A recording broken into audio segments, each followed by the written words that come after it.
Hey, how's it going, everybody? So, I wanted to talk about why so many people who seem smart or are labeled as smart are bad at economics. And I want to first define what smart is or what people perceive as smart. And typically, when people think of smart people, they think of people who are gifted in mathematics. Mathematical expression is often seen as a high functioning form of IQ measure. And in addition to that, people often see those who are highly educated as being smart. So people who might have bachelor's degrees, master's degrees, doctorates, and so on and so forth. So when most people think about smart people, they think in those realms. They usually think mathematical smartness and expression with IQ, or they're thinking about people who have degrees. The people who have a lot of official academic education. And the problem here with that in terms of economic thinking is that those who are of that natural inclination with mathematics tend to be very literal and detail-oriented people, which means that they tend to be good with working with what's right in front of them, with small little details, kind of being systemic or systematic with how they process information step by step. So they're really good at kind of thinking of things in a very literal sense, very much in kind of like a linear way of processing information. And those who rise up the ranks of academia, those who tend to do well in school and move all the way up, tend to be good at following orders and regurgitating and doing what it is that is told to them. So you have here with what people consider to be smart people, very often tend to have this kind of tendency to either be very literal and linear, or to just be really good at following the orders of things that are handed down. And the problem there, of course, is that with economics as a whole, you have to be very big picture oriented, and you have to think about butterfly effects of certain things. And with economics, a lot of that calculation comes in with the effects of the unseen. So to give a concrete example here, someone who is looking at an issue that may be popular, maybe like minimum wage, might look at that literally and linearly and say, oh, well, if you want to get people to have more money, you got to give them more as an hourly rate, maybe make that $15 an hour.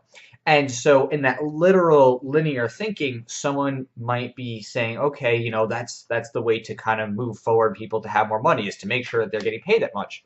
But it takes a type of creative thinking that thinks about the butterfly effects, the big picture thinking, instead of the small detail orientation, to think about what happens then in terms of other actors, actions, and psychology of humans. And with the minimum wage, you have a ton of different things that happen. You have the cost to the business that now gets passed on in prices to consumers, or possibly the business restructures in order to take the hit, cutting back the hours of employees, trying to find machines to replace the labor, and so on and so forth. And you have the human psychology aspect, where you have people who are upset that now the lowest level workers are getting paid this much money, and maybe they were just barely paid that $15 an hour, and they've been working for a long time at a company, and now they want a raise too.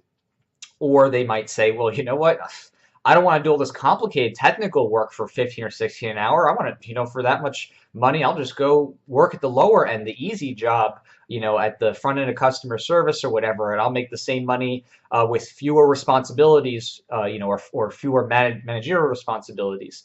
And so those types of effects, those butterfly effects of a policy, that someone who might be just detail oriented is thinking, okay, well, let's just do this to fix this, without thinking about all those other effects, might miss. And especially those who just follow popular academia and work their way up the ranks and just follow orders and just regurgitate, might miss the things that are not communicated in their mainstream textbooks, or in the popular Keynesian economics textbooks that rely on a lot of really bad information, historically proven to be just not true, not accurate information, even things like the minimum wage concept. So that's how come a lot of people who are considered smart by general people standards tend to miss a lot with economics. It doesn't mean that all people do, but there is a trend with that, with people who got a lot of education, with people who might be really good with mathematics. They can, express mathematical concepts, or can, think through those things because of the linear, literal, logical ways that they process through the signs and symbols. Those types of people can miss the bigger picture more readily because they're just not used to thinking about the creative aspects of the bigger picture. They're very much detail-oriented people. They tend to be more literal, or if you're just, the hardcore academic type is just, okay, I can just memorize and power through and work your way up, bachelor's degree, master's degree, because you just are really good at thinking through and memorizing, what's given to you, instead of having to think about other types of effects and coming up with possibilities outside of what is needed to be regurgitated to do well in an exam.